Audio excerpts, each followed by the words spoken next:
Me's. Welcome to another live. Give me give me a second here, guys. Bear with me.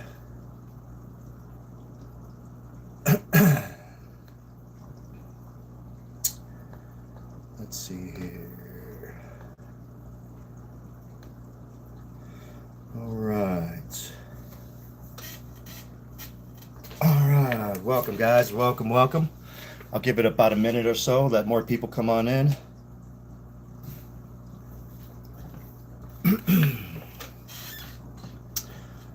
Right, we got a good fun topic.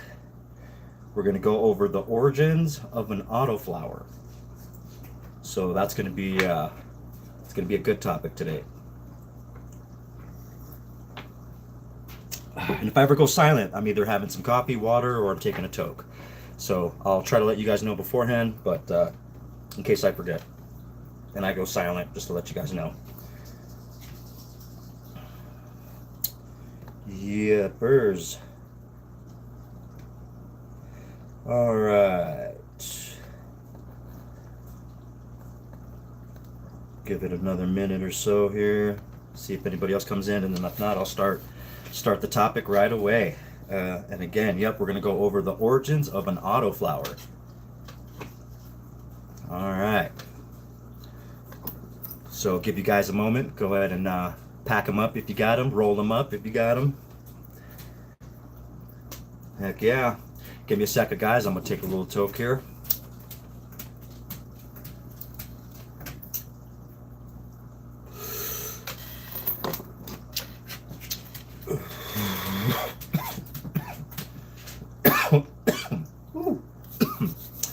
All right. Not bad stuff there. All right. Let's see how many we got.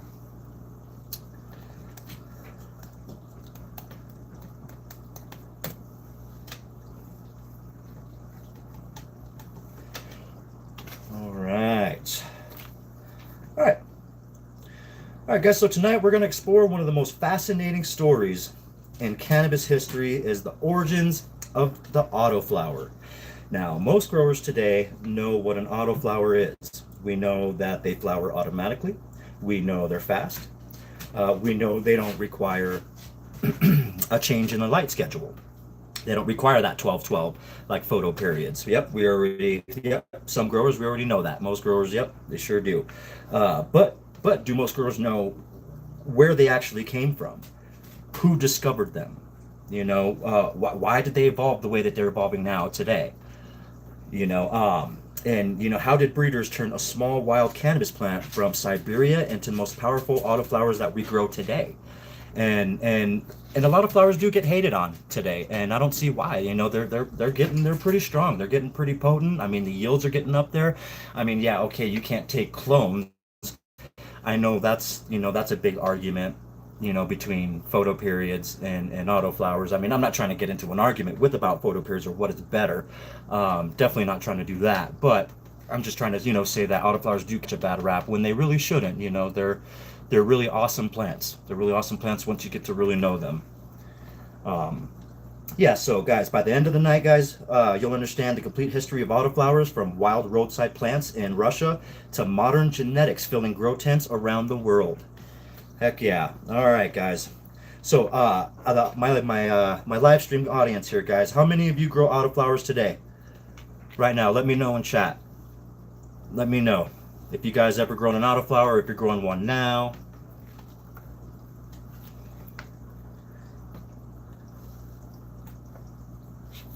Heck yeah, let me know. All right. So before autoflowers existed, all right, so for thousands of years, humans cultivated cannabis for three main purposes. We did it for fiber, we've done it for medicine, and we've done it for intoxicating effects, so we can get stoned. Sure. I mean, once we figured that out, I mean, who wouldn't, right? Historically, growers depend entirely on photoperiod cannabis. And that's sure enough, we sure did, because back in the day, that's really all that was really known. And that you came across quite often was photoperiod cannabis, indica and sativa. Yep.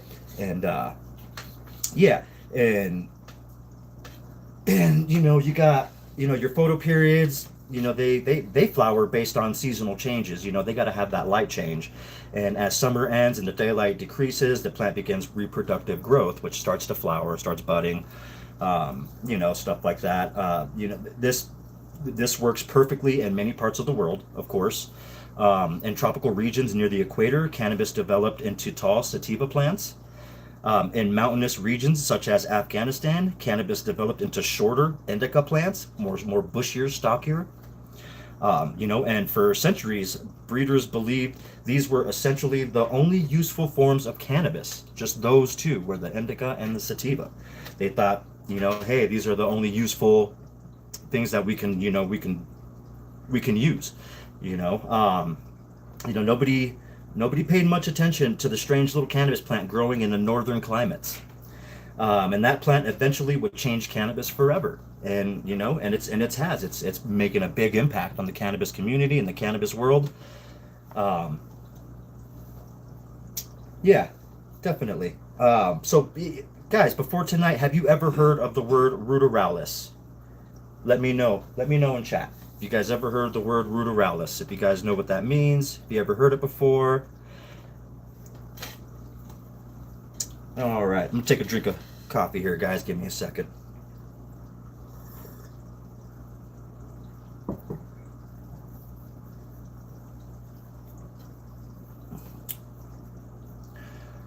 All right. All right. So what is ruderalis? So to understand autoflowers, we need to understand what ruderalis is. So cannabis ruderalis is generally believed to have evolved throughout Russia, Siberia, Kazakhstan, Mongolia, and Central Asia. Though these regions are very different from the places where traditional cannabis evolved. Imagine trying to survive in Siberia. The growing season is short, the weather is unpredictable, winter arrives super fast. You know, if a cannabis plant waited for shorter daylight hours before flowering, it might die before reproducing. So, I mean, what's the next best thing? You know, nature. And nature needed a different solution. And nature found one. The autoflower. Yep. Now, instead of flowering according to light schedule, Ruderalis evolved to flower according to age. So this was one of nature's greatest survival adaptations. The plant essentially says, I don't care how many hours of daylight I receive, once I'm old enough, I'm going to flower. That single genetic adaptation became the foundation of every autoflower strain we grow today.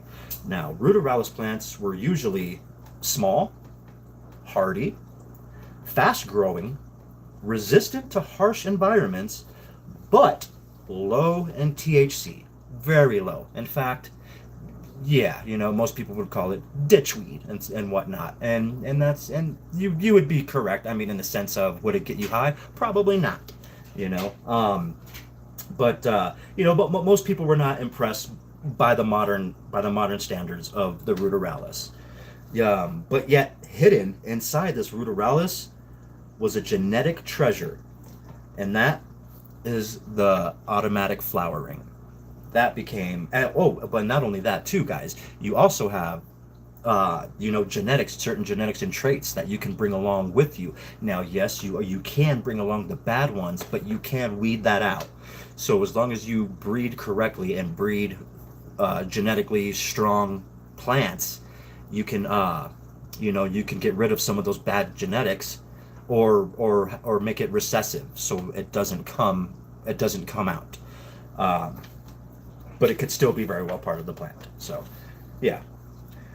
So, guys, audience, if you could only choose one trait from a cannabis plant, would it be speed, potency, yield, or terpene production?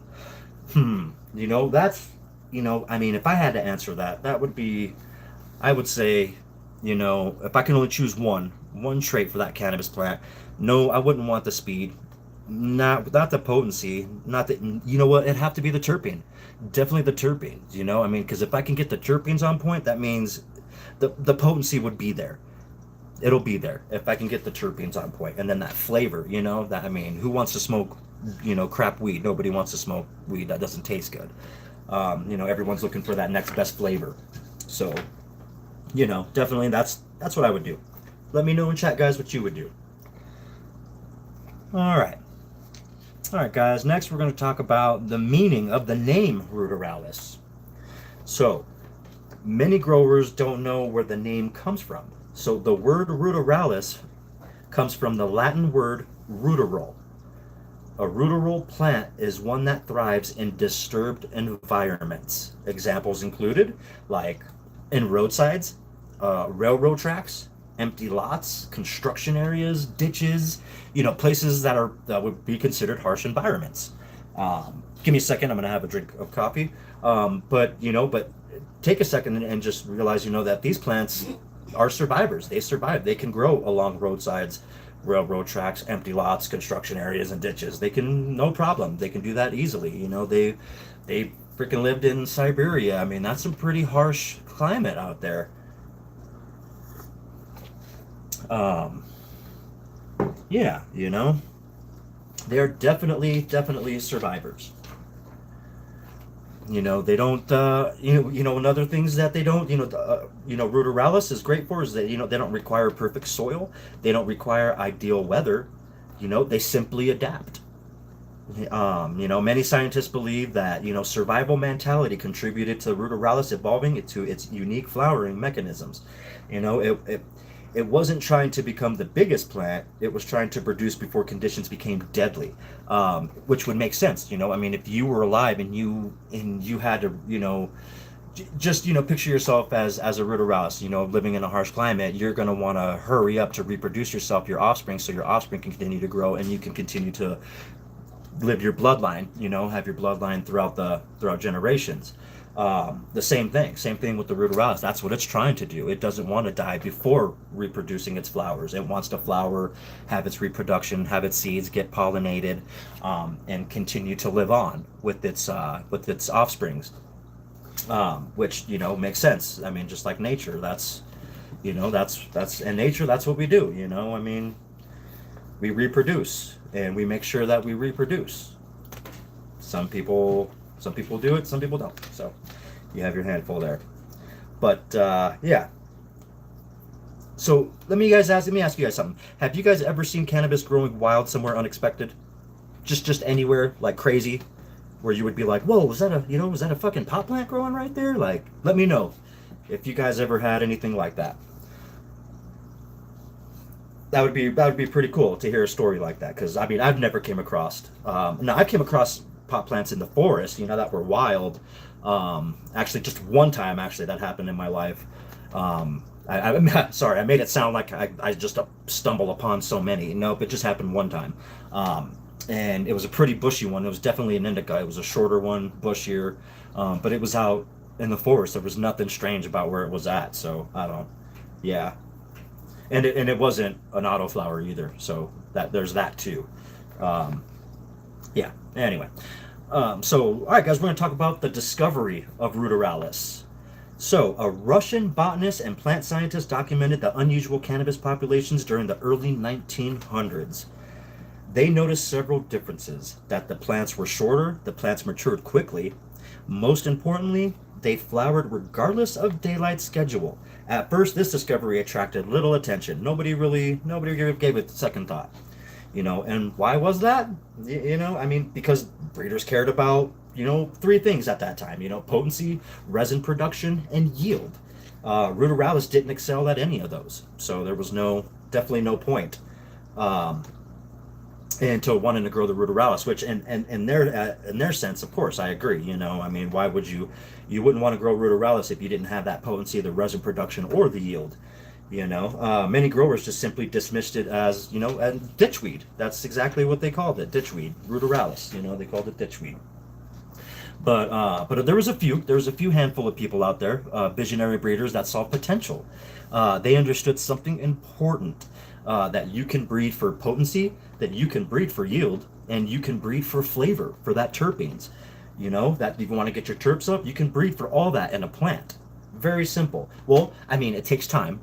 And you have to go through a lot of plants, a lot of pheno hunting and stuff like that. But in essence, it's simple. If I wrote it down on paper, it would be, a simple thing. That would be, I don't know, the way any breeder would go that route. Um, but yeah, but finding a completely different flowering mechanism, that's incredibly rare. And what they wanted is that flowering where it didn't need that 12-12 light. You guys, it got it from age. Just like the Ruderalis, as soon as it hit a certain age, boom, it starts flowering. That's why, and that's why a lot of people kind of dismiss autoflowers too, and especially because in the beginning they are finicky, and the only reason they're finicky is because they only have a certain amount of time to grow, and it's usually 2 weeks to 1 month after germination, after the seed pops out of the ground. You got usually that long to train your cannabis plant before it starts to flower. Now, mind you guys, now it still grows when it flowers. It'll double in size as it flowers. So if you take care of your autoflower in the beginning, it'll yield out. It'll take care of you towards the end. Um, Definitely. Um, so I mean, yeah. So I mean, like I said, you can always breed for yield, flavor, and potency. You can always breed for that and stuff. So that's what a few growers saw, and they wanted to hold on to that and start breeding. Now the breeders who changed everything, so during the 1970s and 1980s, breeders began experimenting with Ruderalis genetics. A lot of people started doing this. This goal was ambitious. It truly was. And here's the take. So the automatic flowering trait from Ruderalis, and you combine it with most potent indicas and or most potent sativas. And the challenge was pretty enormous. Um, hey, how's it going? Let's see, only wear regs or femmes. Flowering outdoor. Cool, alright, cool. How's it going? I was gonna say Jack. I don't want to say the last part there, but how you doing, Jack? Yeah, yeah. If I do the giveaway, I'm not doing a giveaway. Maybe I might do a giveaway. We'll see. But if I do, yes, they are regular seeds, and it's a land race. It's a Colombian land race that I have, and yep, 6 magic beans, and it's the Ruderalis Rex pack. Is what that's talking about. The Streamlabs on there.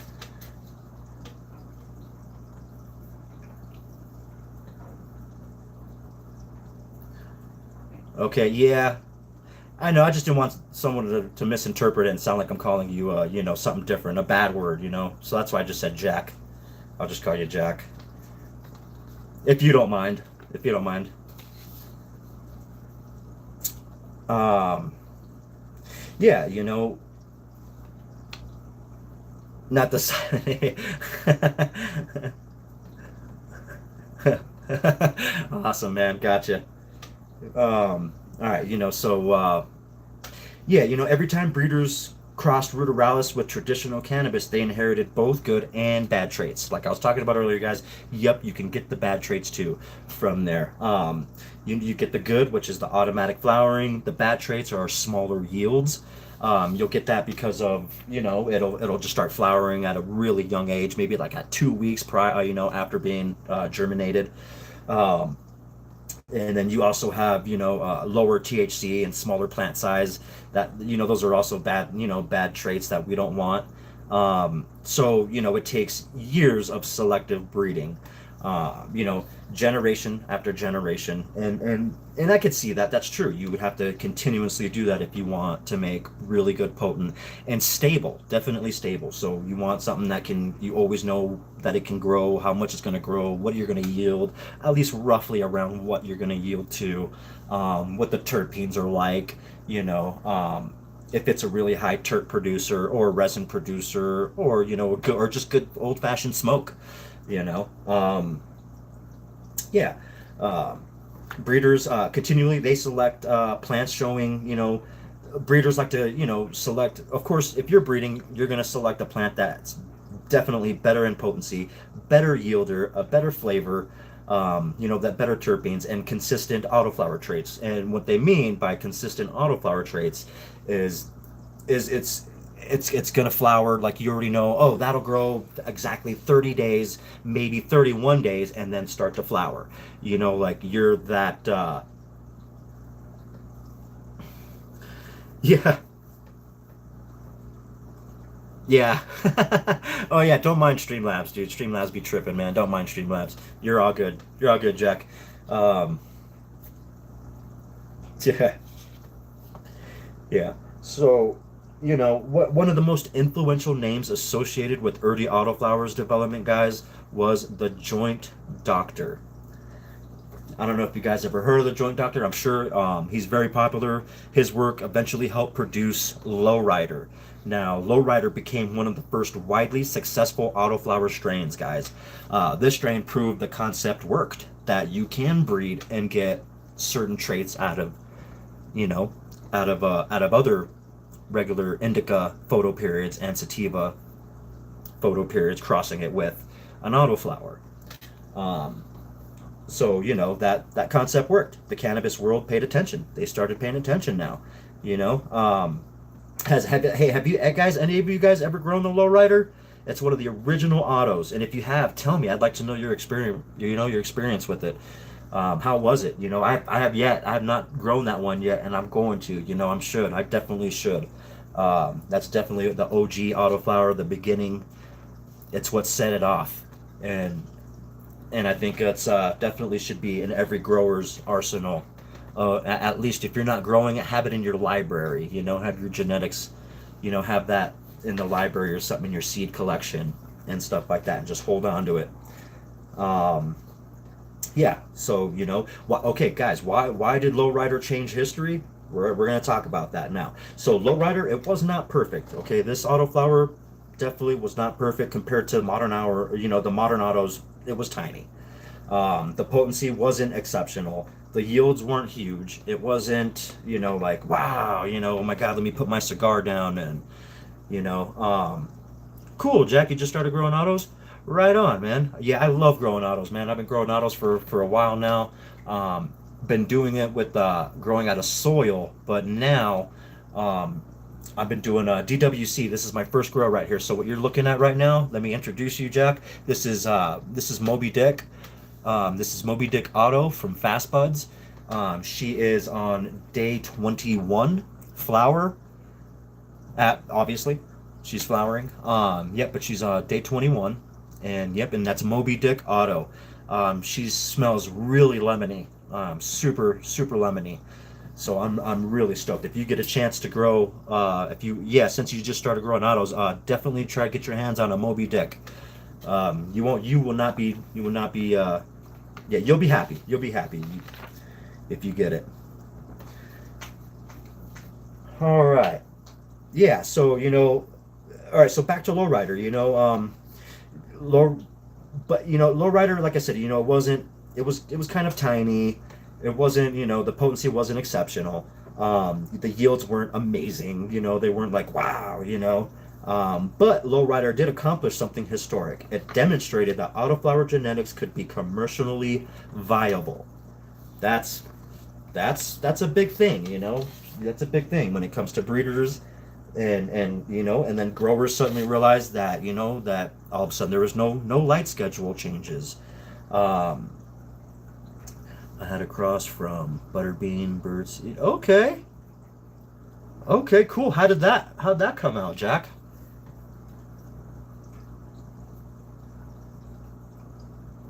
That butterbean, huh? Butterbean birdseed. All right. Yeah.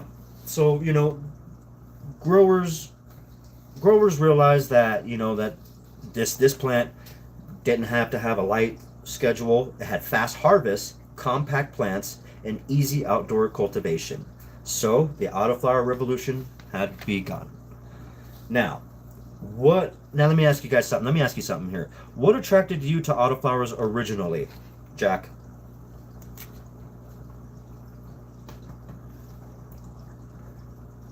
Awesome. Yeah, I don't know, Jack. If you heard me, I don't know if you can answer me. Like, what attracted you to autoflowers originally? Was it speed? Was it simplicity? Was it stealth? Or were you curious about it and you just wanted to grow? Or yeah, let me know. Let me know in chat what made you want to grow an autoflower. For me, Grower's Mindset introduced me. Okay. Okay, that's cool. All right, so then you cool. Okay, you got introduced. Right on. Right on. With me, I wanted, I grow photo periods a lot. I wanted more of a challenge, and autoflowers were finicky, you know, they're finicky. You got to keep them in the Goldilocks zone, you know, all the way from birth until they start to flower, and then even when they flower, all the way to the end. And then even then, you're still not out of the woods because you got your dry and your cure. Um, oh, okay. Purple Mindset. Well, how was that? That Purple Mindset. How did that come out? Did you like that?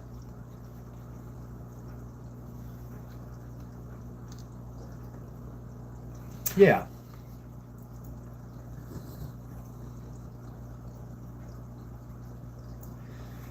Yep. All right. Now let's continue here. I'm gonna take a drink of coffee real quick here.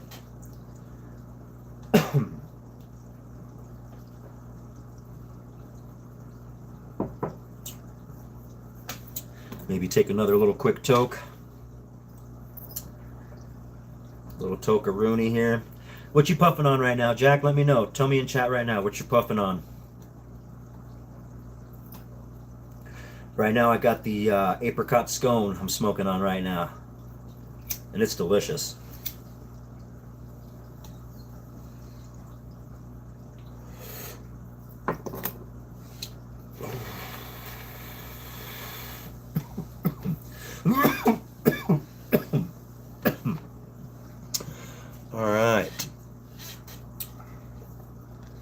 All right, so all right, we'll continue here. I want to talk about modern autoflowers. Let's talk about the modern ones. What was that here? Purple chem from Butterbean. Okay,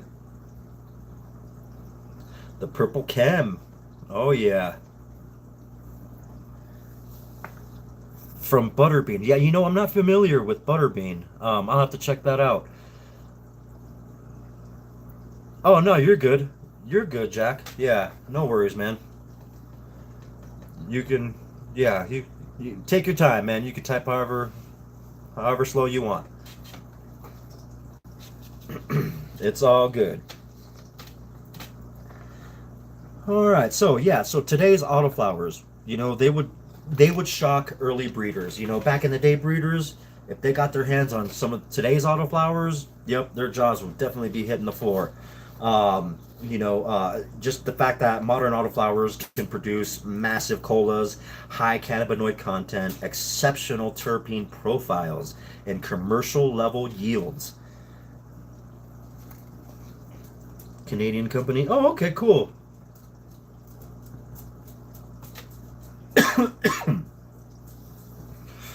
Cool, right on. Hey, if you get a chance, check out Bass Buds 420. Check them out. They got some great genetics. I that's really mostly all I go through. And it sounds like is Butterbean a company that you sounds like you trust that company, right? You go through them and Canada. So that's I'm sure you do, yeah. Because if you're growing a few from them.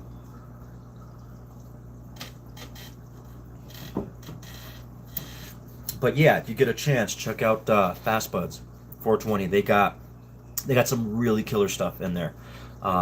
Definitely, like I recommend the Moby Dick, like I'm growing right now. That's what's pointed at my tent right now. That's Moby Dick, and she's barely started to flower, you know. So and she's got some big colas on her already, so she's just gonna fatten up real chunky. Oh, okay, cool. You have some Fast Buds. Awesome, awesome. Cool. Yeah, I'm not like no sponsor or spokesperson for them. I just really like their genetics, man, and I know they're good, you know. So I know I'm not going to steer anybody wrong if I suggest something else. I don't want to suggest a place and then somebody goes through it and they have a really crappy experience, you know. I would just feel bad. Um, so definitely Fast Buds is a great experience, and I always recommend people that love to grow autoflowers. I always recommend them to grow over there and yeah, go over there and check out what they have. And even if you didn't want autoflowers, they have the fast flowering too. I'm sure you know. Um, but yeah, um, modern autoflowers, that can produce, massive colas, high cannabinoid content, exceptional terpene profiles, and commercial level yields was definitely sought out for. Many modern autos rival photoperiod plants. And a lot of breeders spent decades improving stability, the potency, the structure, disease resistance. I mean, there's a lot to work on, and in a decade, you can. What's that? Where are you, Rex? I'm right here. Oh, did you? I'm right here. You can't see my plant, or are you asking where I'm from?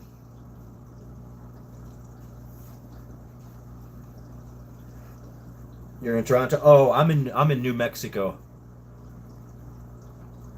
Yep, United States, New Mexico. So I gotta say it. Yeah, because sometimes I say it quick and people are like, "Oh, you're in Mexico," and I'm like, "Nope, not in Mexico. New Mexico."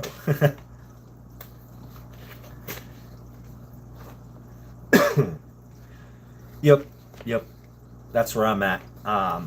Yep, up north in the cold mountains. That's where I reside. I'm at 8,420 feet.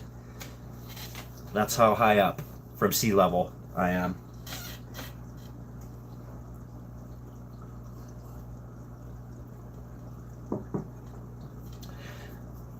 Yeah, yeah, heck yeah. So so as far as breeders spending decades, them trying to improve, the stability, the potency, the structure, disease resistance. The result is a completely different category of cannabis. Now, what started as a tiny Siberian survivor now powers a multi-billion-dollar segment of a cannabis industry, and breeders continue pushing the limits every year. You got the American Autoflower Cup, and I believe there's the World Cup too, Autoflower World Cup, which is pretty sick. I eventually want to get in on the American Autoflower Cup first. I don't think I grow good enough weed just yet to go for the world one. So I think I got a lot more learning to do before I can do something like that. But I definitely would like to compete. Um, I don't know. How about you, Jack? Have you ever competed in a grow tournament or anything like that?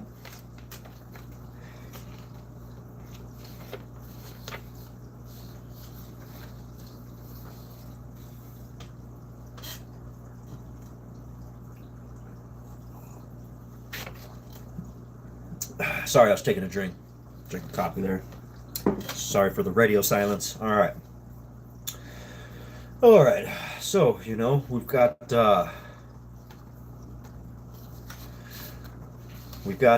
common autoflower myths. That's a fun one. Let's bust some of those. Um, Myth number one: autoflowers aren't potent. That is false. That is definitely false. Modern autos can be extremely potent. Yeah. You got myth number two: autos are always stay tiny. That's another false one. Many reach very impressive sizes. Definitely some huge sizes I've seen.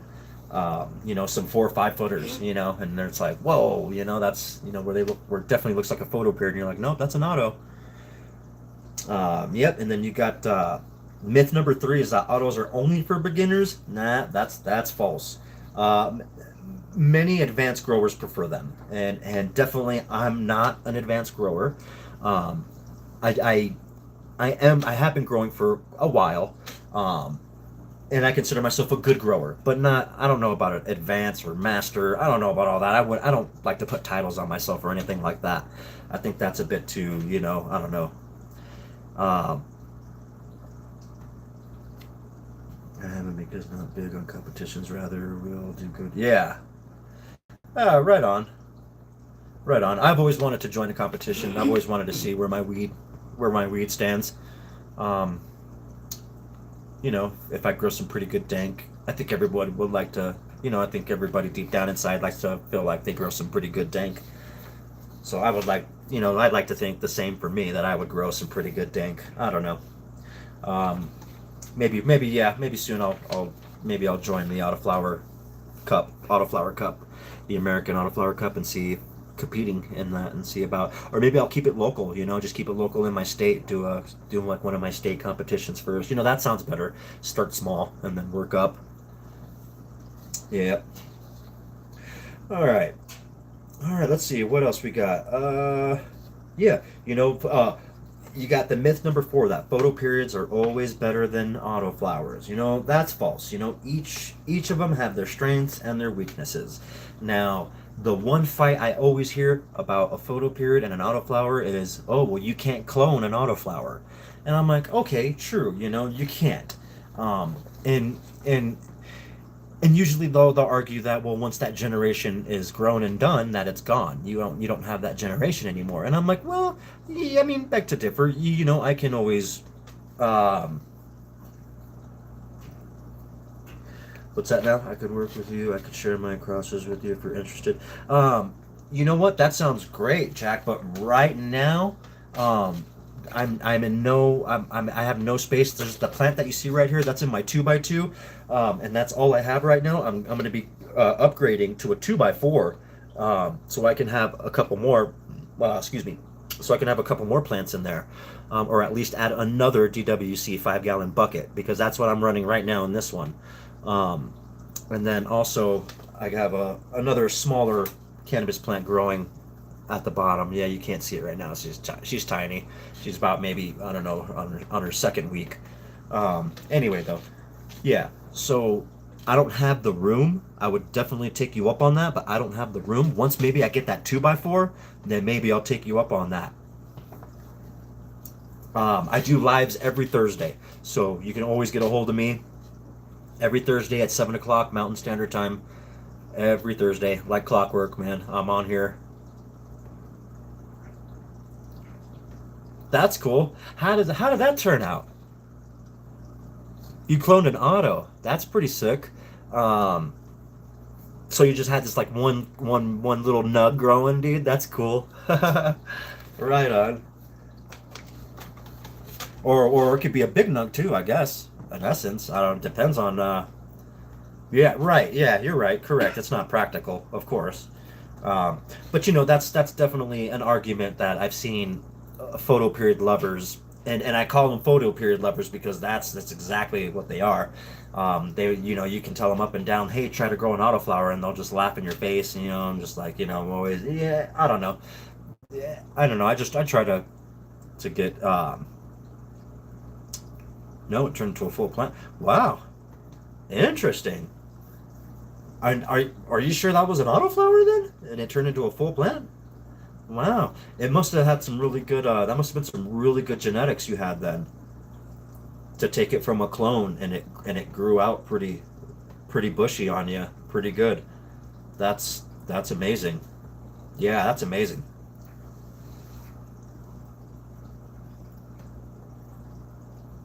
Hey, Sleeves. Yo. I haven't seen you in a while, Sleeves. How's you been, man? Hope all is well. Hope everyone's doing okay. Heck yeah.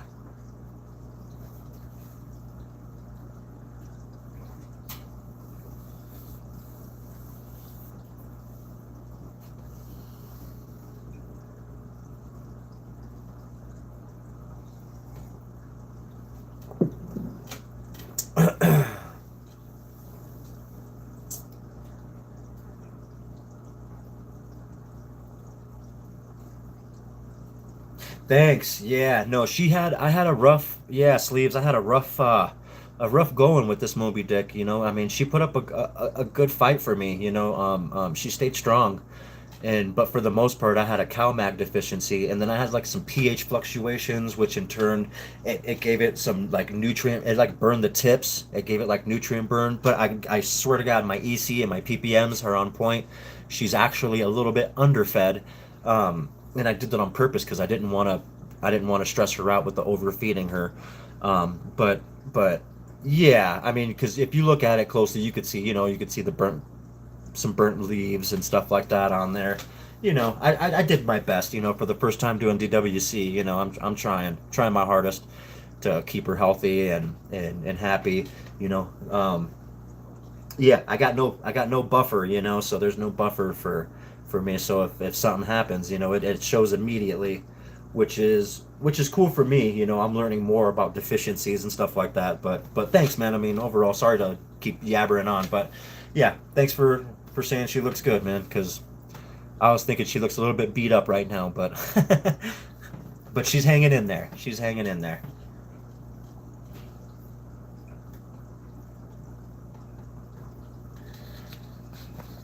Yeah.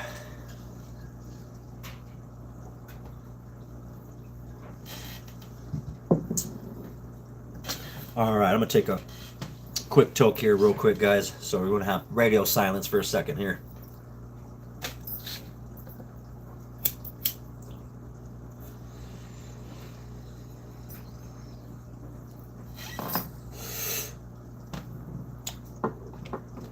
Oh shit! Dr. Green Thumb. All right. Oh shit! Oh fuck! That one got me. Oh shit! Pimp down! Pimp down! No, I'm kidding, guys. All right. Yeah. So back to back to you got your common autoflower myths and stuff like that. Like I said, what are you guys? I just moved outdoor for the summer. That's cool. I've never grown outdoors. You know, I would love to try that where I'm at, but I can't. It can't be in view of the public where I live, and it would be in view of the public. So yep, I'm stuck indoors for now. Um, but I mean, I plan on moving to Tennessee in few, I don't know, maybe 7 years or so or something like that. Um, and hopefully, out there, I'll be able to, have a big chunk of land, and then I can put some outside there because I've definitely been wanting to try some outdoor growing. Good old fashioned sun.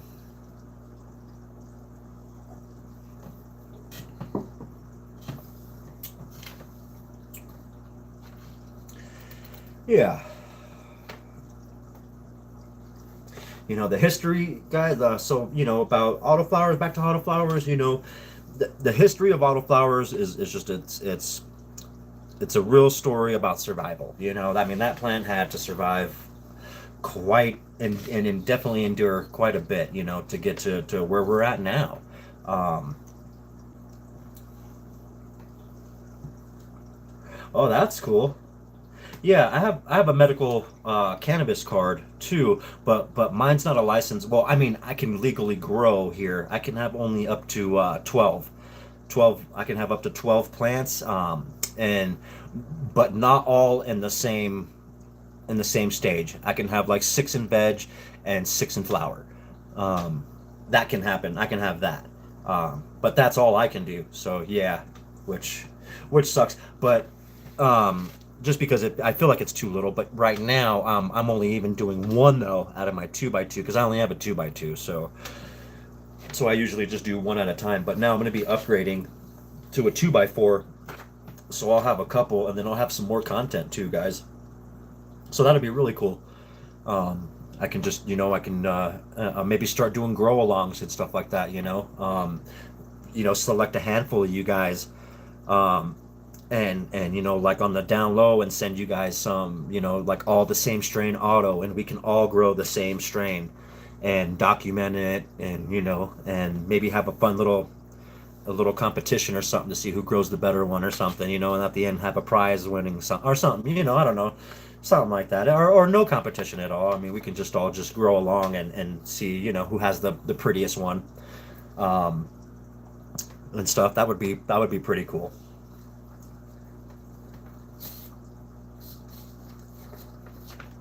Yeah,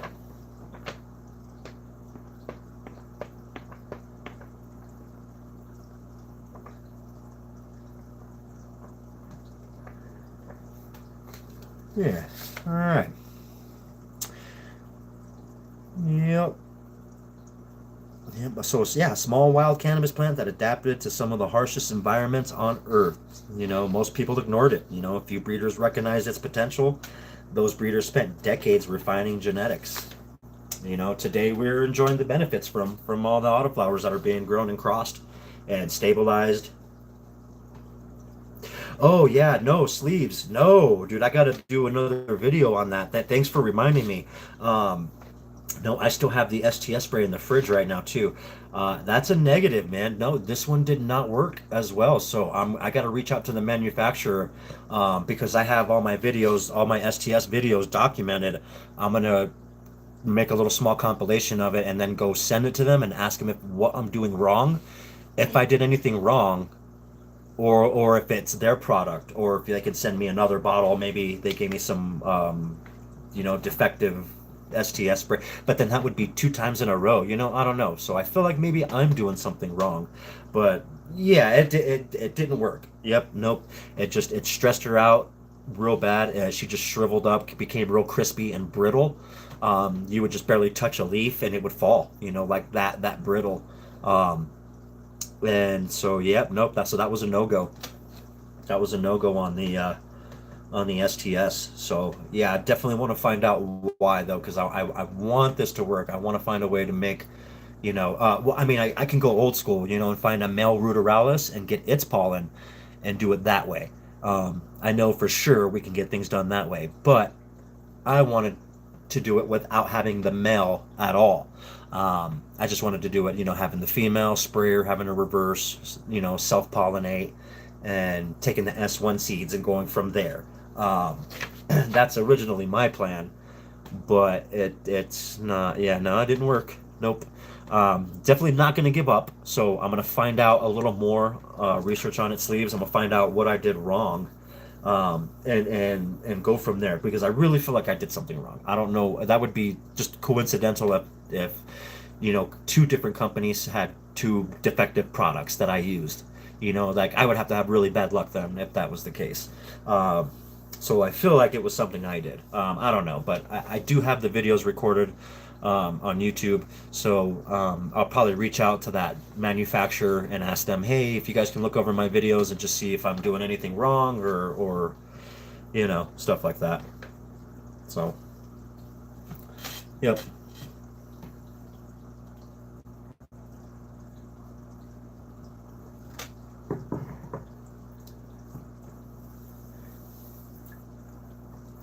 All right, yo, sleeves, Jack. Let me ask you both, get both of you guys something. If what would you guys prefer? Okay, let's say if I put you guys on an island, right?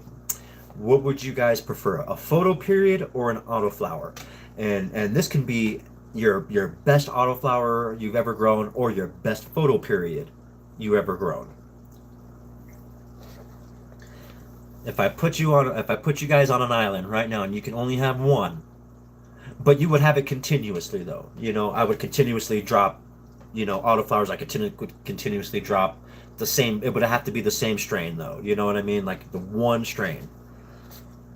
So what would it be, guys? Let me know in chat if you guys would do an autoflower, a photo period. What strain would it be? I'm curious.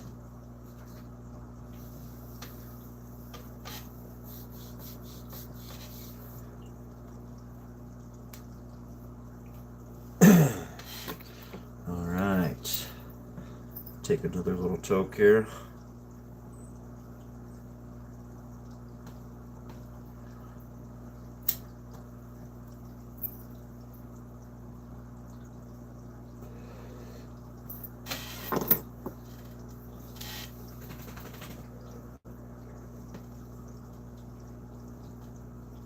Okay, cool. All right, sleeves. I see you. Photo. Okay, photo period. All right, so that's a photo for sleeves, for sure. You guys probably already know what I'm gonna say. Definitely for me, it's gonna be an autoflower for me. Definitely. Let's see what your Girl Scout cookies crossed with mindset is my favorite right now. Okay. Okay, so then I'm guessing that's a photo then too, right? Is that a photo or your Girl Scout cookies crossed with mindset, or is that auto? That would be a pretty sick auto, right? Or some Girl Scout cookies crossed with mindset. Oh, okay. Auto. Heck yeah. For sure. All right. Cool. Cool. Awesome, guys.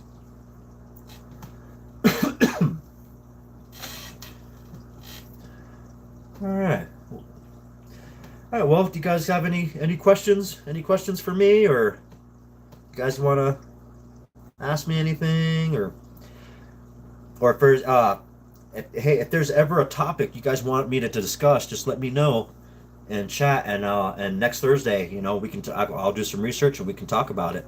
Um, Definitely, I do not mind. You guys can give me some different ideas of of what topics you guys would like to cover. I mean, if not, I'll always find something, of course. But I figured I'd just reach out to you guys and see what you guys, like, oh, hey, I really like to learn more about soil, or I really learn about water, about your water profile and stuff like that, or how to pH better, or just different whatever different topics and stuff like that. Yeah, just let me know. Let me know in chat if there's something specific you guys want to know about or something like that. And yep, and we'll talk about it next Thursday.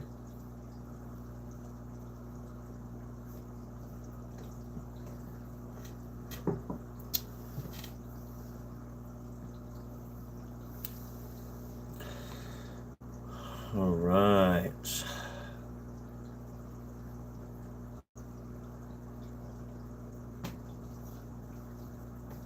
All right, let's see here. Well, I mean, I mean, so the next time all of us we grow an autoflower, it's our ancestors that were thriving on, it's their ancestors, not ours. Sorry, that's the plants' ancestors. I should be more specific on that one. Um, the plants were thriving on roadsides and surviving brutal climates long before indoor grow lights existed. You know, yeah. So I mean, just it's just I don't know. I trip out on just the harsh climates that autoflowers had to endure and stuff like that, and they still live. They still made it. It just goes to show you how resilient they can be sometimes. How strong and resilient, and which is amazing. It's amazing, especially a plant that does so much beneficial stuff for people. It does for me. Definitely, I'm a medical patient, so I use it to help my PTSD, my insomnia, and my appetite control. It helps me. Sometimes I don't get an appetite at all. Um, so sometimes I have to smoke a little bit and then get the munchies, and then it'll kickstart my appetite so I can eat and stuff like that. And then it helps with my PTSD, helps me calm down, chill out, and stuff like that. So yeah, I mean, cannabis is just a wonderful, amazing plant. Autoflowers, I think, are just as amazing as photoperiods. I think they all are equally, in my book, are held up to the same pedestal. You know what I mean? Like, not one is better than the other, I don't think. They all have their benefits to it. Now, me personally, I just like the challenges that are growing in autoflowers. That's why I choose to grow autoflowers. Now, I'll go back to photoperiods eventually, for sure. Because I definitely want to keep growing in the DWC setup, the deep water culture. Um, let's see here. What I also crossed. What is that? Cultivated seed. Loads with to get red autos. Oh, okay. Oh, okay. Right on, Jack. All right. So you dabbled in a little breeding yourself. Okay. And hey, Jack, let me ask you: did by any chance did you use the STS spray, the silver thiosulfate solution?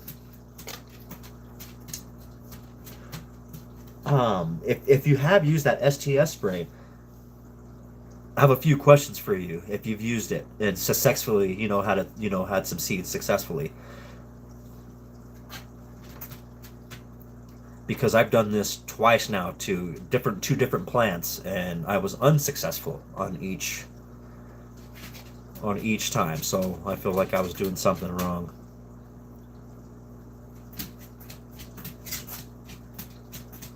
Oh, okay. Use the male. Okay, so you had a male. Okay, gotcha. All right. Okay.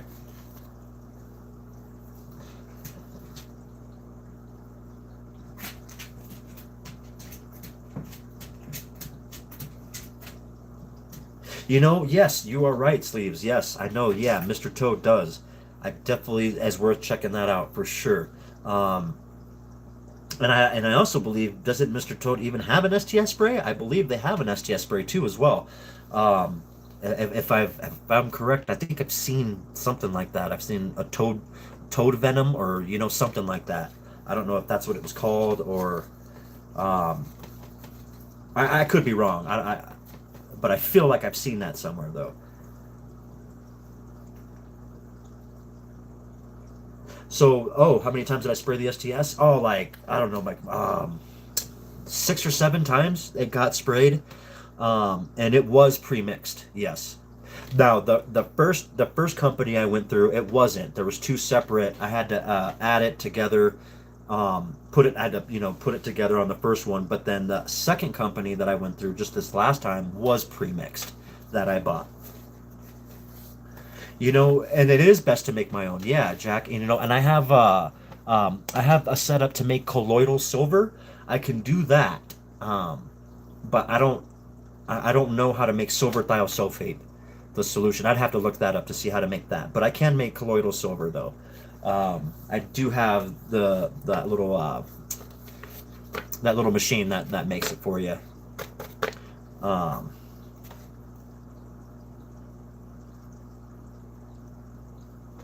yeah, yeah. And that's right. I guess I can always try that route too. Make my own. And just see, maybe use the colloidal silver, because that's an old school. It takes a little longer, I believe, if I'm not mistaken, to spray it, um, but using the colloidal silver will also can work though. But I think it can also herm, right? Can it hermaphrodite my plant as well? And that's another problem too, because that's definitely a trait I don't want. I don't want no hermaph. I mean, nobody wants hermaphrodites. Um, Yep, in their garden for sure. Nobody wants any hermaphrodites in their garden. 3 applications, 3 days apart. Yeah, I was okay. So yeah, I was doing my sprays 3 days apart, um, but I didn't do 3 times. I only did once. Once every 3 days, I sprayed. So, but the application said to do it once every 3 to 5 days. So So was that where I went wrong? Am I supposed to douse this thing daily? Like 2 or 3 times a day, every 3 days? Is that the deal? Um, because I mean, if that's the case, then of course, yeah, I didn't do that. Yeah, I only sprayed it only one time per 3 days. Unless it was looking really stressed out, then I would wait the 5 days. So so a lot of the sprays were 3 days, and then I think one spray I waited 5 days. So an extra couple days I waited, and then gave it another spray. Which it just did nothing. Nothing was happening at all. It was still flowering, as a matter of fact, on me. It was creating buds, and that's it. Wasn't really supposed to yet. I know it was still going to, but I was supposed to slow down the process with the spray, so it could start forming sacs to make pollen. But yeah, no, that never happened.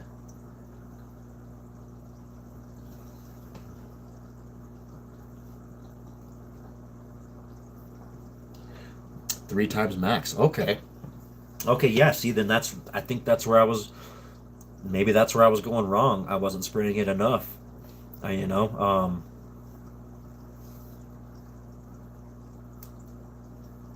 Yeah. Once 3 to 5 days, 3 times max. Yeah. Yep. That's probably where I went wrong. I just maybe didn't give it enough. Yeah. Who knows? Definitely gonna send those videos into the manufacturer and just ask them, hey, did I do something wrong? Or and just maybe see if they'll work with me and send me another bottle, um, hopefully on the house or something. Because it is kind of pricey, these bottles. Um, so yeah, because I wanted to try to make my own autoflower line. The Ruderalis Rex autoflower, definitely wanted to do something like that, and I still do, but because I just started learning how to grow in DWC, like this is my first grow, so I'm going to just uh, just keep learning how to become a better DWC grower, keep my plants healthy, uh, and happy, and once I get that down packed, then I think yeah, then I'll start working on the breeding. Yeah.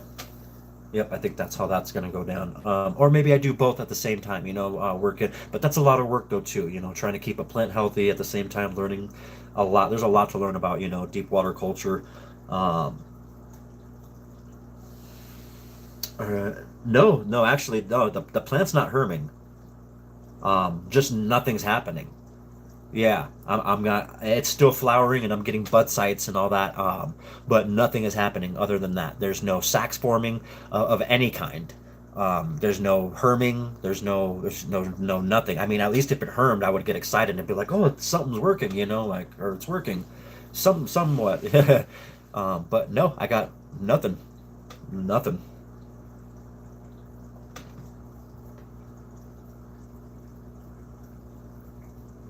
It is. It is. And I had done a lot of research too on it, on the STS spray and stuff like that. At least I thought I did a good amount of research on it.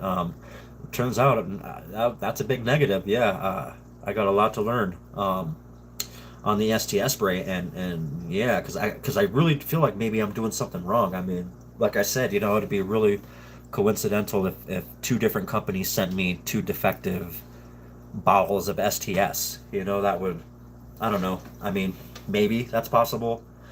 Um, but now that you mentioned that, Jack, I was like, well, you said once, 3 to 5 days, three times max.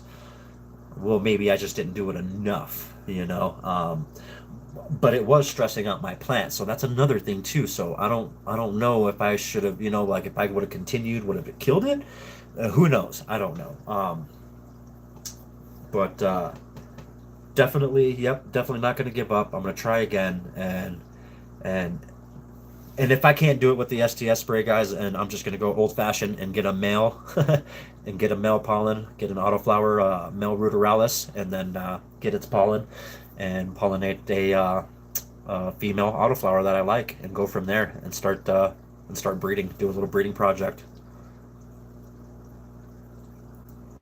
Yep. And once I do that, yeah, once I reach F1s, I'm gonna do like major seed giveaways, for free, obviously, yeah, um, for everybody and stuff, and have everyone grow it out and try it out and see if they like, you know, see if they like the autoflower I come up with. So, yep, it'll be a lot of work and stuff like that. It'll be in the works, guys. Definitely keep you guys posted. If you guys go to my website at www.ruderalisrex.com, you guys can check out my website there. I have usually updates and stuff like that. You can enter a chance to win free seeds. Um, just fill it out, enter it in. That's all you got to do. It's quick, it's simple, it's easy, easy peasy. Fucking enter it in, and then and then I'll do a name wheel, and then pick a winner, and then I'll let you know, hey, if you won, or stuff like that. So it's a pretty cool website. Go check it out, guys, if you guys have a chance. Maybe after the stream, you guys go check it out, or whenever you guys have time, check it out. It's pretty cool, and I'll usually have updates on there about my breeding projects and stuff like that. Yeah. So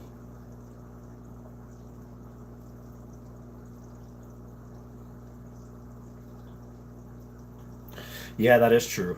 Um, yeah, STS is very toxic. Yeah.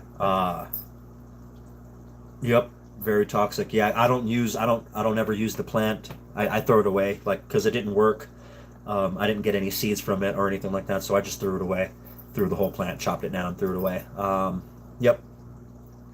Definitely. Yeah. Know that it's not good. Uh,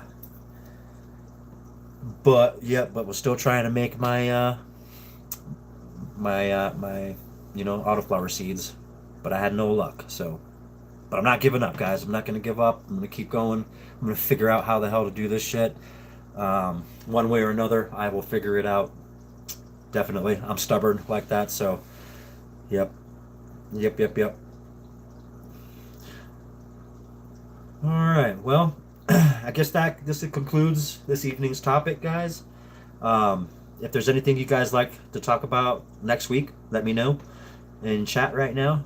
Just let me know anything specific you guys want to go over, or we could just bullshit. I mean, it could just be an hour of just just chit chatting, going over each other's grows and stuff like that. Sure, yeah. I mean, yeah, whatever you guys want.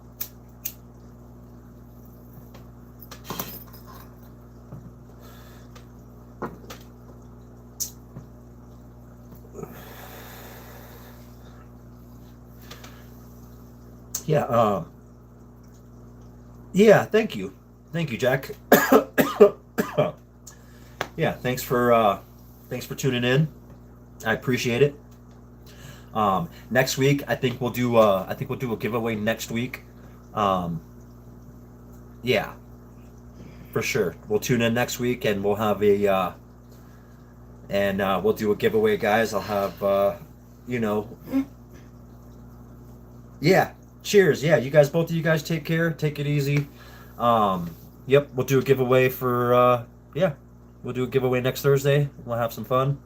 So join in, and I'll pick a pretty good topic, a pretty fun one, and yeah, and we'll go from there. All right, thanks for tuning in, guys.